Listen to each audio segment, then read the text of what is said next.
Dear viewers, there's a time I said in this channel that it is not good to sometimes believe in what these leaders say. I don't want to generalize this matter because it is not that all leaders play the watermelon kind. I want to specifically talk about Sabina Chege and Kanini Kega. There's a time last year, around there, May, I think it was around May, June. I felt there were some moves that Sabina Chege was making that almost got me thinking that Sabina Chege was trying to decamp from AZIMIO One Kenya Alliance. That time, Sabina Chege was not attending to any of the rallies that were called by Raila Odinga and the Secretariat of AZIMIO One Kenya Alliance. So I felt, personally that time I felt that Sabina Chege was making some moves of decamping from AZIMIO team. Mimi mwenyewe mnajua mimi ni wa AZIMIO, mimi ni wa Jubilee. Na tunataka chama chetu wajipange. Tunagojea mwelekeo. Kwa hivyo nilisema juzi mimi nitaamua na nitafanya announcement. Wale wanataka kunifanyia wacha waendelee. Hiyo ni publicity wananisaidia sana. Naomba Mungu sana. Na nataka ile nitafanya announcement isikuwe ni announcement ambayo itakuwa ni announcement ambayo itakuwa inaelekeza upande ambao si mzuri. Kwa hivyo ile announcement nitafanya ya chama, ya kiti nitasimama, mgoje tu. Na Jubilee nienda wapi? Jubilee iko tu lakini tumengangana nayo kwa miaka mingi. Na tunagojea ni vile wale wako kule juu wametuweka sana. So mimi bado niko AZIMIO. Na kwa hivyo wakati ukifika kama nitaenda chama kingine nitasema. And people change, but we must change looking at what is going to be better for our nation and especially for our region. The young people, and I know they are majority now, we find them in political rallies, but when it goes to voting, wanakuwa hawako pale. Be part to be counted and make a decision for this nation. Unaweza sema unapenda Maito sana, lakini kama huna kura yako, hutakuwa umemsaidia kuingia kwenye kiti ambacho ungetaka awe pale. Then it happened that in that rally at Sia, Sabina Chege surfaced and announced her allegiance to Raila Odinga, and then going forward, she pretended to be supporting Raila Odinga. Why am I saying this? The performance of Raila Odinga within the Mount Kenya region was not what we expected. Many times when Raila Odinga toured the Mount Kenya, the turnout was convincing, and even in Kirinyaga where his running mate comes from, that is Mother Karua, the turnout was also okay. Then how is it that the performance within that region was not convincing? If you look at the promise that Jubilee gave to Raila Odinga of close to 2 million votes, that promise was not delivered. And why am I saying this? The only reason why I think this promise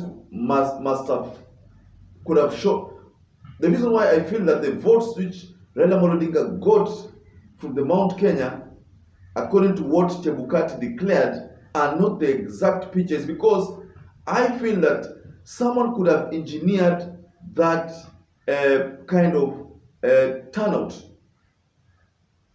It is the same reason why I kept wondering why Jubilee never put agents within the Mount Kenya. What was the intention? Could the intention be that there was a deliberate plan to have Raila Odinga's votes, get stolen within that region? And why is it that the moment Kanini Kega got that nomination for East Africa as an East Africa legislator, then that moment is the moment that he decided to decamp, or rather to shift allegiance to the current president, that is William Samoei Ruto? What could have been the reason why that move was made? It is the reason why I feel, and I've been feeling, that these two people could have been moles within the AZIMIO One Kenya Alliance. They could have been the reasons why most information were being leaked to Kenya Kwanza. So personally, I tend to believe that these two leaders or legislators engineered that kind of vote suppression within the Mount Kenya region.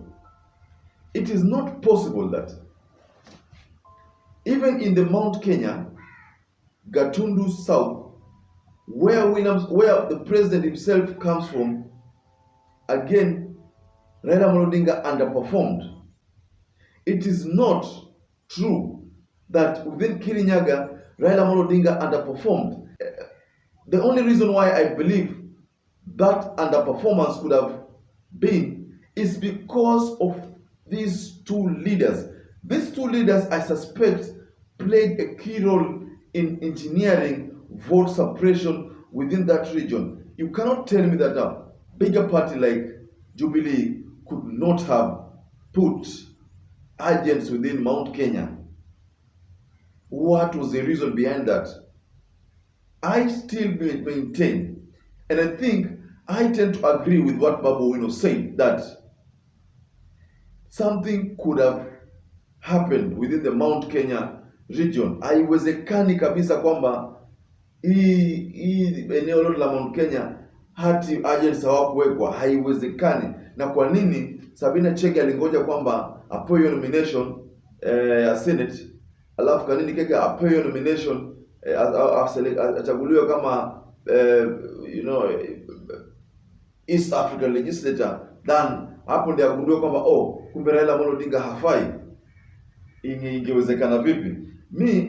I personally still maintain that Sabina Chege could have been a mole. I maintain that she could have been a mole, because like what I said, that during that May, June, the movement within May, June about Sabina Chege, I think I was almost convinced that Sabina Chege alikuwa anatoka Azimio aende Kenya Kwanza. Alafu ghafla bin Vu hakuenda, akabaki Azimio. The person alikwazika sana ni Jeremiah Kioni, but unaona kwamba Kanini Kega, Sabina Chege ni kama hawakwazika sana, ni kama walijua kwamba wangepewa nomination hao watu wawili na wangefaidika, na baada ya kupewa nomination walijua kwamba watakeuka ule mkataba wao na Azimio. I think as a leader, what Sabina Chege ought to have done was to do exactly what Karua is doing. Or if you could not do what Karua is doing, then do what Charity Ngilu is doing. Charity Ngilu has decided to lie low, and nobody knows her cards. The same happened to the likes of Joe, the likes of Eugene Omalwa. They played low. I mean, that is what you ought to have done, because as a leader, you're supposed to show your people a direction. But if you're playing the watermelon kind of person, whereby you are showing allegiance to Raila and saying that Karua should be the de facto leader of Mount Kenya, then again ushapata matunda, unatoka unasema mimi na support yule ambao sikusi msupport wakati ule, sasa mimi niko kwa Ruto. What are you trying to tell the people? I think that's why I maintain, and I still maintain, that this small thing could have been one of the indicators of Sabina Chege's moves. Sabina Chege was spying on the Azimio and Kenya land and feeding Kenya Kwanza with information.